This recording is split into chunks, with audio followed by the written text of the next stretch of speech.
E aí, pessoal, beleza? Como é que vocês estão? Espero que estejam todos bem, se preparando aí para a nossa prova da semana que vem. E assim, esse vídeo é para a gente corrigir os exercícios que foram dados aí na terceira parte da apostila, tá? Então a gente tem aí 6 exercícios para corrigir e é isso que a gente vai fazer agora, tá? Esses exercícios das 3 apostilas que foram disponibilizadas, né? São eles que vocês precisam se ater, né, estudar, tirar todas as dúvidas referentes a eles para fazer a nossa prova. Tá? Então, os conteúdos que vão cair na prova são diretamente relacionados a estes exercícios, ok? Não serão exatamente os mesmos, tá? Mas o conteúdo a ser cobrado nas questões, eles são, né, o mesmo conteúdo que estão cobrados nos exercícios, beleza? Então, assim, eu vou compartilhar aqui na tela o arquivo, tá, das questões. Então, para a gente ver uma questão a uma, né, sobre, então, como é que se resolve esses exercícios, beleza? Então, tá, aqui tá a terceira parte da apostila, né, e apresenta somente aqui o sistema reprodutor masculino, sistema reprodutor feminino. A parte que é referente à quarta apostila é a parte do conteúdo que foi cobrada nos trabalhos, tá? Então, ciclo menstrual, né, desenvolvimento embrionário é parte do conteúdo que já foi cobrado nos trabalhos que foram apresentados lá na primeira parte da apostila, certo? Já recebi, inclusive, o trabalho da maioria dos alunos já no meu e-mail, beleza? Então, aqui fica o sistema reprodutor masculino, tá? Que é uma abordagem geral dele, aqui uma imagem geral, né? Com todas as partes que o compõem, né? Desde a bolsa escrotal, que abriga lá os testículos, né? Os canais deferentes que conduzem os espermatozoides produzidos nos testículos, né, ao longo então de todo o canal que começa pelo canal deferente e termina na uretra, passando então pelas glândulas anexas, né, que são a próstata, as vesículas seminais e as glândulas bulbouretrais. E a partir dessas glândulas é que os espermatozoides vão ter contato com outros fluidos que vão nutrir os espermatozoides, vão servir de alimento, né? Outros que vão proteger ele, né? Ao longo do trajeto que ele percorre no canal da vagina, que apresenta pH ácido. Então, para ter alguns fluidos que fazem parte do esperma que reduzem esse pH ácido, né, mantendo o espermatozoide sadio, né, durante essa travessia do canal da vagina, até o espermatozoide chegar, então, né, no local onde ele é fecundado, que são as tubas uterinas. Tá? Então, assim, tem como bem claro a questão da distinção. Uma coisa, o esperma, né, é todo o conjunto, né, de líquidos que saem na ejaculação masculina, certo? E esse esperma é formado de espermatozoides, que são produzidos nos testículos, e mais os fluidos, né, que vão nutrir, vão proteger o espermatozoide, né, e que são produzidos nas glândulas anexas, beleza? Depois tem o sistema reprodutor feminino, né, com todas as partes que compõem ele, né, a vulva, que é a parte externa, né, da vagina, que contém então o clitóris, a abertura da uretra, a abertura do canal vaginal, né, os grandes e os pequenos lábios, tá? São essa porção externa então correspondente à vulva. Depois entra o canal da vagina, que é a parte interna da vagina, né, que tem pH ácido, né, aqui que ocorre a cópula. E depois, então, o cérvix, ou colo do útero, que é a entrada, né, do útero, certo? Então essa entrada do útero, ela se estende por aqui e ele vai até as tubas uterinas, que são essas porções aqui, e é nas tubas uterinas que elas recebem os ovócitos, né, os ovócitos 2, que são é a forma não madura do óvulo ainda, que estão todos os óvulos dentro, todos os ovócitos dentro do ovário. É interessante saber também que quando a mulher nasce, ela já tem nos seus ovários todos os ovócitos que elas vão liberar ao longo de todos os ciclos menstruais de toda a vida da mulher. Ao contrário do homem, que só começa a produzir as suas células reprodutivas, né, a partir da puberdade. A mulher, pelo contrário, ela já, antes de nascer, né, ela já tem os seus ovócitos feitos, e eles amadurecem um a um, uma vez por mês, né, de forma geral. Algumas mulheres levam mais tempo, outras menos tempo, né, o seu ciclo menstrual, mas via de regra é maturado um ovócito por mês, né, que acontece na ovulação. E aí, quando não acontece a fecundação, né, depois dessa ovulação, ocorre um descamamento da parede interna do útero, né, do endométrio, e aí essa parede é descamada do útero e ela é eliminada, então, na forma de menstruação. Quando acontece a fecundação do óvulo, depois da liberação do ovócito, aí o útero, ao invés de se descamar, ele continua se reforçando as suas paredes, e ali é que vai ser abrigado o feto, né, onde vai ser acontecer todas as etapas do desenvolvimento embrionário que vocês estudaram já no trabalho. Beleza? Então, só para dar enfim, uma explicaçãozinha geral aqui sobre os sistemas, vamos para os nossos exercícios, tá? Então, assim, ó, questão primeira da PUC do Paraná, né, a produção do hormônio luteinizante estimula as células intersticiais, ou de Leydig, a liberar um hormônio que, por sua vez, é responsável pela manutenção dos caracteres sexuais, né? Assinale a opção que corresponde ao descrito no texto. Então, aqui quando fala em células intersticiais ou células de Leydig, está falando das células que fazem parte dos testículos, tá? Que estão lá nos túbulos seminíferos, né? Ao lado dos túbulos seminíferos, onde acontece a espermatogênese. Certo? Então, assim, ó, o hormônio luteinizante na mulher, ele vai estimular a formação do corpo lúteo, tá? Ele vai atuar dentro dos ovários para estímulo da formação do corpo lúteo. No homem, esse hormônio luteinizante também é produzido na hipófise, só que como o homem não tem ovário, né, não tem corpo lúteo, o que que vai acontecer? Ele vai agir sobre os testículos, né? Estimulando então as células de Leydig a produzir testosterona, tá? Que é um hormônio masculino, certo?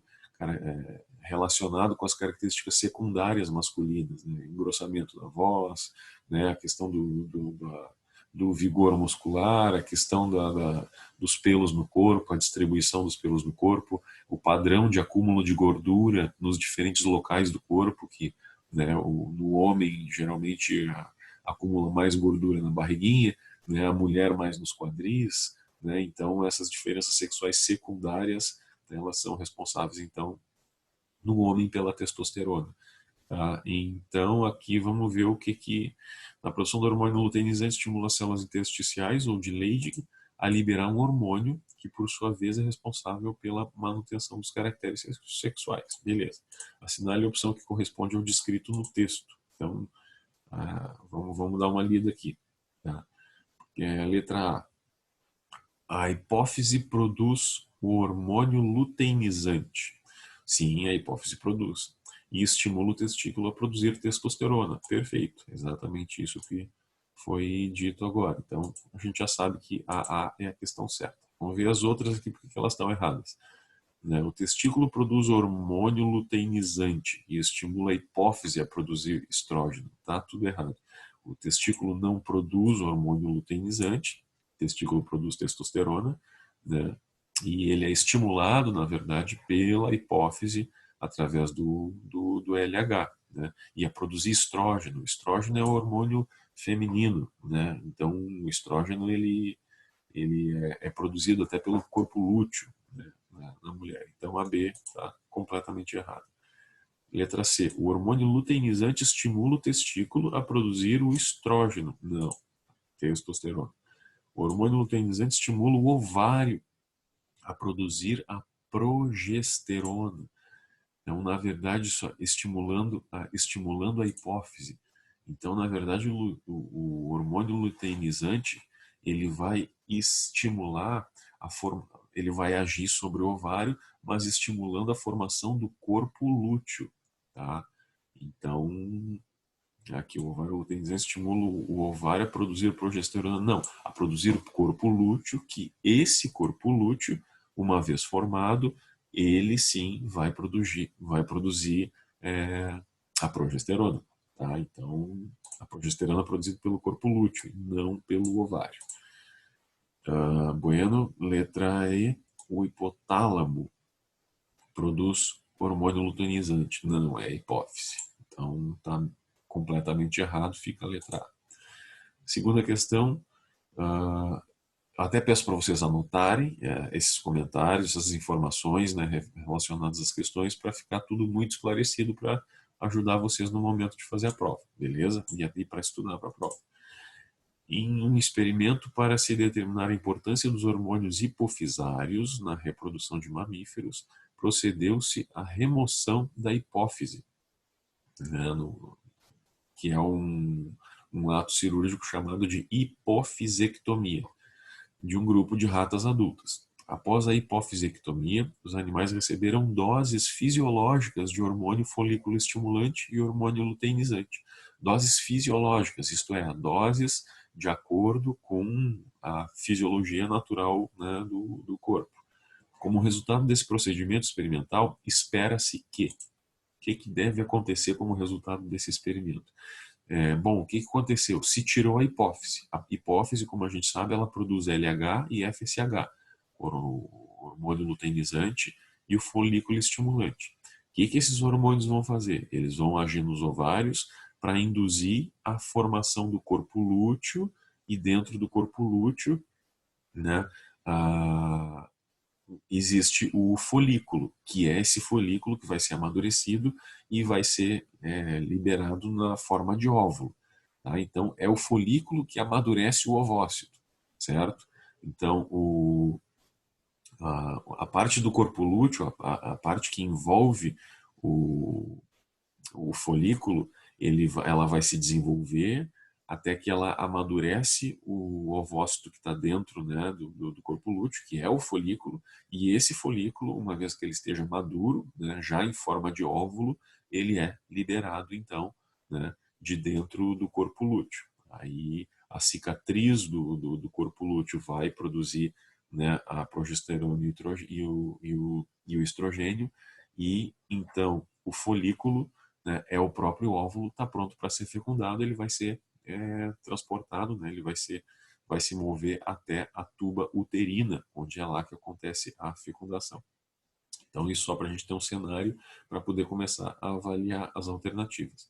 Então, o que acontece quando a gente tira a hipófise? Né? A gente está tirando a glândula que produz LH e FSH. Tá? Então, vamos ver que impacto isso vai trazer. Os ovários permanecem inativos.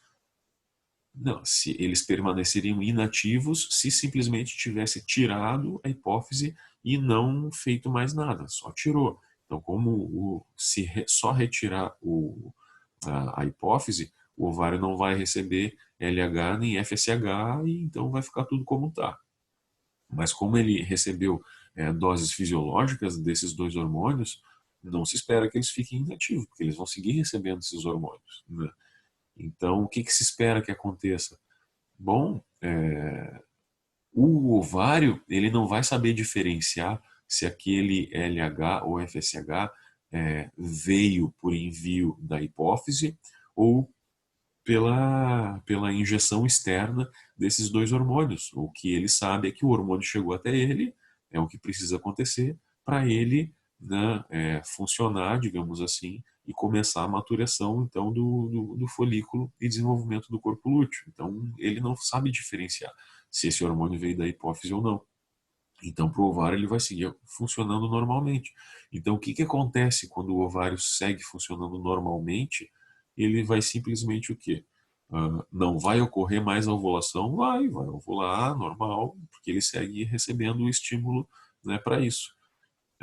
ocorra liberação de estrógenos e ovulação, sim, vai ovular. A partir da ovulação, né, o corpo lúteo vai produzir os estrógenos e segue ok. Então, essa letra C, né, é essa questão que a gente vai marcar. Depois, ocorra a atrofia uterina se não tivesse sido feita as doses fisiológicas desses dois hormônios, aí sim aconteceria a atrofia uterina, né? Mas como ele segue colocando, então não. E o melhor, a atrofia do próprio ovário. Consequentemente, depois, né, o próprio útero não recebendo mais estímulo nenhum, né, nem do óvulo fecundado, nem do óvulo não fecundado, ele não vai, ele não vai ser estimulado nem a, a se descolar as paredes do endométrio, né, enfim, para a menstruação, e também não vai nem se preparar para receber o embrião. Futuramente esse ovário também vai se atrofiar. Mas no caso, né, aqui eles seguiram aplicando o LH e o FSH, então segue tudo normal. Desapareçam as características sexuais secundárias. Não, as características sexuais secundárias, elas não vão desaparecer porque ele seguiu aplicando os dois hormônios, então tudo acontece normal. Se só tivesse tirado a hipófise, aí sim, com o tempo, diminuiriam gradualmente as características secundárias sexuais. Tá? Então, número 2, letra C. Terceira questão, analise as afirmativas sobre o aparelho reprodutor masculino representado na figura abaixo e assinale a alternativa correta. Então a gente tem aqui 6 estruturas que estão apontadas na imagem, né, o sistema reprodutor masculino. Né, então a gente tem aqui o testículo no 1, aqui, né, o epidídimo, né, no 2, aqui o ducto deferente, aqui a bexiga, aqui as glândulas anexas, né, a próstata, né, vesículas seminais aqui, as glândulas bulbouretrais aqui não estão aparecendo com destaque, né? Aqui o corpo cavernoso, né, do pênis, a 6, né? Aqui a 4 está apontando a próstata, né, essa estruturinha aqui por onde passa então a uretra, essa parte da uretra. E 5 aqui, esse 5 aqui, na verdade, isso aqui é o finalzinho da coluna, praticamente o cóccix, né? O último conjunto de vértebras da coluna, tá? Apontado pela 5. Então vamos ver as afirmativas que tem. Primeira afirmativa, na estrutura de número 1 ocorre espermatogênese e produção de testosterona. Vamos ver qual é o testículo. É no testículo que acontece a espermatogênese e a produção de testosterona? Sim, é no testículo. Então a gente sabe que a 1, afirmativa A1 está bem certinha. Vamos lá para 2. Na estrutura de número 2, qual é? Aqui, ó, o epidídimo. Os espermatozoides recém-formados terminam sua maturação e ficam armazenados até a sua eliminação. É isso que acontece no epidídimo? Sim, é isso que acontece no epidídimo. Então, a 1 e a 2 a gente já sabe que estão certas.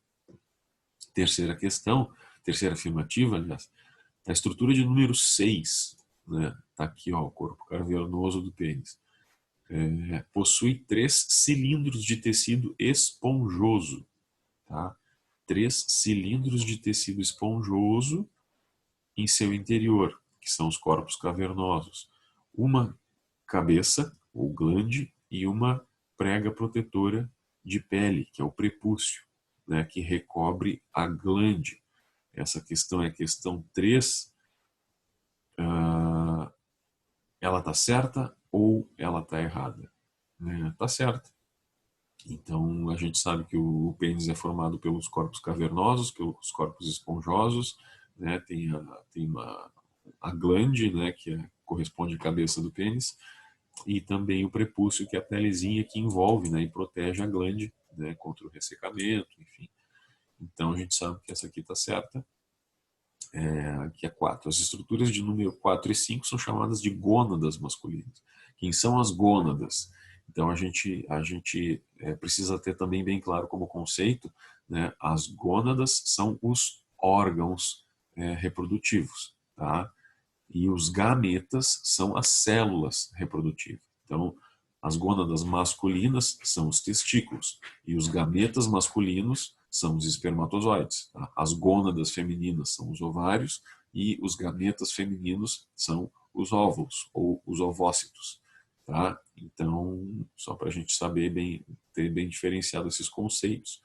Tá? Então, a gente já sabe que está errado essa quarta afirmativa. Fala aqui sobre o número 4 e 5 são chamadas de gônadas. Cadê o 4? O 4 aqui já está falando da próstata. A próstata não é a gônada. A gônada é a que produz o gameta. Então, a gente já sabe que essa está errada. E a 5 ali também, essa parte da final da coluna vertebral, também não tem nada a ver com gônada masculina. Então, sabe que a 1, a 2 e a 3 é que estão certas. E aí eu peço para vocês darem uma corrigida, inclusive, aqui nas alternativas. Aqui, ó. É a letra E, só que aqui fica a 1, a 2 e a 2 de novo. Então bota mais um trezinho ali. Né? E agora sim, ela está correta. Beleza? Então vamos lá para a questão 4. Fala sobre vasectomia. É um método contraceptivo masculino com grande grau de eficácia. Alguns consideram que se trata de um método de esterilização. Tá? Sobre vasectomia, é correto afirmar que. Então a gente sabe assim, a diferença entre esterilização e contracepção. Contracepção é um método que ele pode ser evitado, digamos, ele pode ser interrompido, né? Contraceptivo, por exemplo, a pílula, a mulher toma a pílula, ela não engravida naquele período que ela está tomando, mas se ela deixar de tomar a pílula, ela volta a poder engravidar. Então é um método contraceptivo. Né? No caso, um método de esterilização seria um método permanente, tá? Um método perpétuo, tá? de esterilização, se torna estéril, né? Incapaz de produzir filhos para o resto da vida. Tá? Então, por que alguns falam que a vasectomia é um método contraceptivo e outros tratam como um método de esterilização? Porque em alguns casos a vasectomia tem como ser revertida. Né? O que consiste a vasectomia? Né? Existe o ducto deferente, tá? Que é esse daqui, o canal deferente, né, que conduz os espermatozoides do epidídimo, né, lá do testículo, até as glândulas seminais. Então, a vasectomia, ela é um nó que se dá, simplesmente se dá um nó. Caso isso aqui seja recortado, cortado, aí sim, né, rompido, aí seria um método de esterilização. Tipo, depois de romper, não tem mais o que acontecer. Mas a vasectomia acontece o quê? Se coloca uma cinta, tá? Uma pequena cinta que vai apertar, que vai simplesmente apertar aqui, tá? E impedindo o transporte do espermatozoide do testículo até as glândulas anexas. Tá? E nesse processo é uma barreira física. Tá? Então, às vezes, essa cinta que se coloca, dependendo do tempo que foi colocada, ela pode ser retirada e o método pode ser revertido. Nesse caso, seria uma contracepção. Mas no caso de cortar, simplesmente seria um método de esterilização. Tá? Então, alguns autores chamam de esterilização, outros chamam de contracepção, mas é importante que você saiba o porquê, né, de cada nomenclatura. Então, vamos lá para as questões.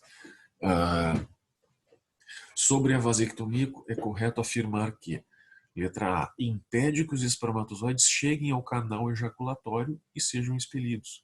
Sim, perfeito. É simplesmente uma barreira física, então a gente já sabe que é a alternativa que a gente vai marcar. Vamos ver as outras aqui. Reduz a produção de testosterona, inibindo a produção de espermatozoides? Não. O espermatozoide ele é produzido no testículo. O testículo ele produz espermatozoides através do hormônio do LH, né, do hormônio luteinizante, lá da hipófise, e que chega no testículo através da corrente sanguínea. Né? Então, o espermatozoide está dentro, né, da bolsa escrotal, ela é bastante vascularizada, né, recebe bastante capilares sanguíneos, né, que recebe sangue ali, e o hormônio, né, o luteinizante, chega da hipófise através da corrente sanguínea, então não tem nada a ver com a secção, com o corte ou com a interrupção do canal deferente. Tá? Então, mesmo sendo feita a vasectomia, o testículo segue produzindo testosterona, né? Não tem nada a ver com a redução dos caracteres secundários masculinos, caso o homem faça a vasectomia. Tá? Então, a B está errado. Letra C, reduz o índice mitótico, inibindo a formação de espermatogônias. Não, aí é que tá, não influencia nada sobre questões hormonais, né? Os testículos seguem tendo contato com a corrente sanguínea, recebendo os estímulos hormonais, reagindo, produzindo espermatozoide, inclusive. Só que o que acontece é que esses espermatozoides, como eles ficam ali armazenados, eles não têm um canal de escape, que era o ducto deferente, eles ficam ali, e quando eles não são usados, o próprio corpo mesmo se trata de degradar esses espermatozoides que ficam acumulados, né? E esses nutrientes que compõem os espermatozoides, eles voltam para o sangue, voltam para o corpo e vão ser utilizados em outras funções do corpo. Tá? Então, a gente sabe que é apenas uma barreira física. Então, a letra C está bem errada. Aqui fala reduz o índice meiótico, inibindo a formação de espermatozoides, espermátidos, nada disso. Segue ocorrendo, enfim, formação de espermatozoides, tudo normal. Tá? Depois, letra E, reduz o volume do ejaculado, impedindo que o esperma alcance a tuba uterina, local onde ocorre a fecundação. Reduz o volume ejaculado, ele ele não vai reduzir, ele vai tirar um pouco de célula, né? Isso na verdade reduz um pouco, sim, o volume, né? Impedindo que o esperma alcance a tuba uterina, impedindo que o esperma alcance o lado de fora, né? O lado de fora do canal. Às vezes ele vai ele vai alcançar, na verdade, o canal vaginal, né? Durante a cópula, o esperma vai para o canal vaginal. Depois do canal vaginal é que o espermatozoide, né, ele se dirige até a tuba uterina. Mas então, assim, ó, impedindo que o esperma alcance o canal da vagina. E depois disso, a tuba uterina. Isso quando acontece durante a cópula, claro. Tá? Então, tá feito. A questão A é que está mais correta. Vamos para a questão 4, letra A. Quinta questão. Analise as afirmativas e marque a alternativa correta. A uretra feminina é aberta no canal da vagina e não faz parte da vulva.